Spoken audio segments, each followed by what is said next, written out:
Hello everyone. In this video we are going to look at Audit Report 3.1. So again, we are verifying the codes that are already assigned. If we find one that's not correct, we are going to find a correct code. So let's start again by always reading our scenario.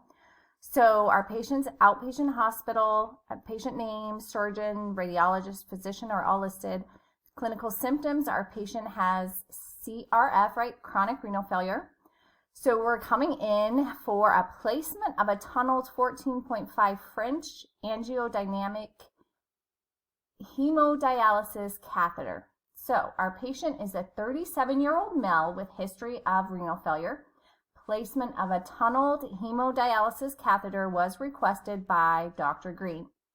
Prior to the start of the study, the procedure was explained to the patient, including the risks, complications, and alternatives. The patient understood and consented to the examination. The patient was prepped and draped in the usual sterile fashion. An Ioban 2 antimicrobial film was placed on the skin. Using sterile technique under ultrasound guidance following administration of local anesthesia with lidocaine, a 21-gauge micropuncture needle was advanced into the right internal jugular vein in the lower neck region. Utilizing the microvena kit, a .18 stainless steel wire was utilized to measure the distance from the junction of the right atrium superior vena cava to the skin site at the catheter was cut to size. A 5 French straight catheter was advanced into the internal jugular vein. The catheter was then placed to flush. A small skin incision was made in the upper chest region. Following administration of lidocaine, a tunnel was obtained between 2 skin incisions. A vascular sheath was then placed through the tunnel and the catheter was advanced through the peel-away sheath. The 5 French straight catheter was then removed over a rosin wire and a 10 French peel-away sheath was placed into the right internal jugular vein.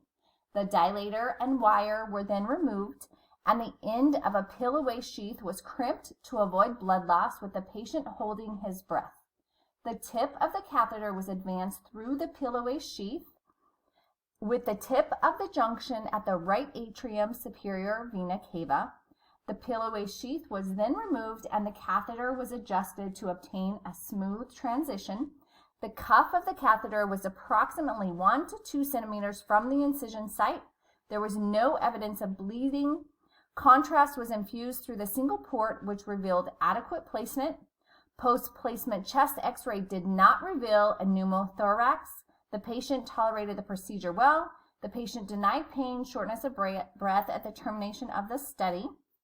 And our impression was placement of a tunneled 14.5 French angiodynamic hemodialysis catheter through the right internal jugular vein as described above. The instructions tell us one of the following codes is reported incorrectly. So our job is to verify the codes, right, and determine which one is incorrect and find the correct code. So let's start by looking at our diagnoses since there's only one. Open up your ICD-10 CM book. I'm going to share my document camera. And our code was N18.9. So flip to your ends. N18.9. It's chronic kidney disease unspecified, which includes chronic renal failure, not otherwise specified. So if we go back to our scenario, chronic renal failure, not otherwise specified. So our diagnosis is exactly that, chronic renal failure, not otherwise specified. So N18.9 is a correct code. So now let's look at our CPT codes. So our first CPT code is 36558. So open up your CPT book to 36558. So 36558 is insertion of a tunneled catheter, centrally inserted venous catheter, and then remember after the semicolon we'll do ours because ours is an indented code. Without subcutaneous port or pump, and ours is not younger than 5 years because we're not in code 3557. 3558 is 5 years or older because our patient was 37, I believe.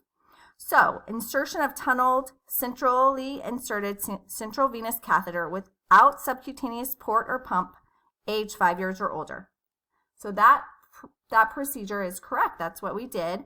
We inserted this ventral access device, right, which is a central venous catheter. So let's go back and look at our second code. It says fluoroscopy guidance 77001 with a modifier 26. So let's flip to our book to 77001.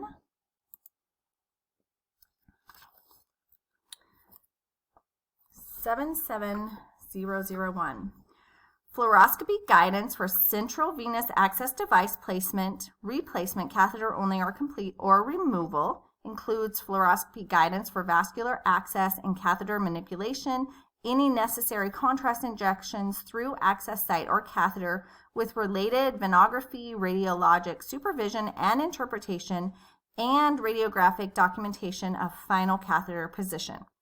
So, fluoroscopy guidance. If we look at our scenario, right, and we go down to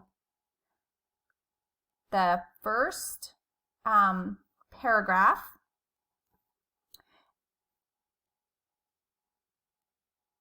it tells us that prior to the start of the study, this was explained. Then we go to the second paragraph, using sterile technique under ultrasound guidance, not fluoroscopy, ultrasound. So now we need to find the code for ultrasound because fluoroscopy was not used. So let's go back to our book. All right, we're going to go to our index and we're going to go to ultrasound. That's the kind of guidance we had. So once we get to ultrasound, then we're going to do ultrasound guidance. And then we're going to look for vascular access. So we went ultrasound, guidance, vascular access, and it tells us code 76937. So let's flip to that code, 76937.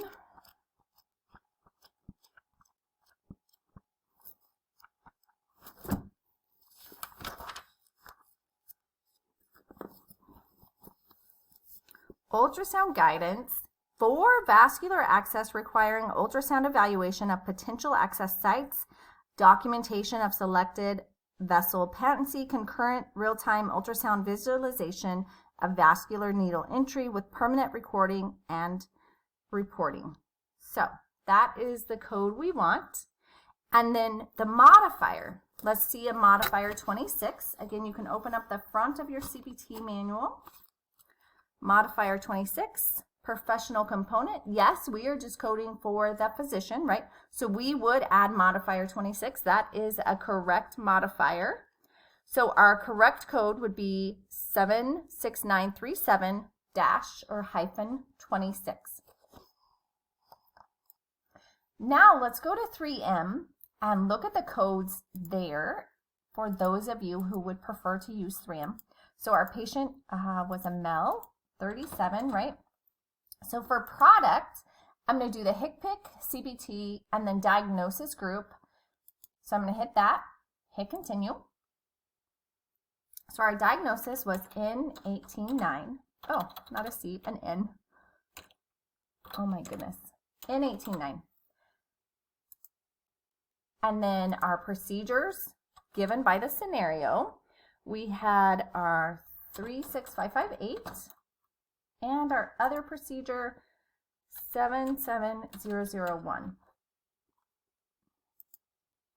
So again, if you didn't know, you could look here for the scenario content, verify the code. We know we don't want fluoroscopy, we want ultrasound. So let's add a procedure to get to the correct code. We're going to type ultrasound. I'm going to hit number 3. We want ultrasound guidance, which was number 4. Ultrasound guidance for a vascular access device. So let's keep looking until we see vascular access right there, number 9. I'm going to hit 9. And it was a surgical procedure because we also did the surgical procedure of the catheterization, right? Actually putting in the device. So we're going to hit 3. And it tells us the Cpt code 76937 must be reported in conjunction with the vascular access procedure, which we already did code. So we're going to hit OK. And there's our correct procedure. We're going to hit continue. So from this screen, again, you can highlight this. We're going to right click. We're going to delete the wrong code. And then we need to add our modifier. So I'm going to click here. We're going to right click. We're going to hit add modifier. And then our modifier was 26. So we're going to highlight that. We're going to hit add. We're going to hit OK. And there's our codes.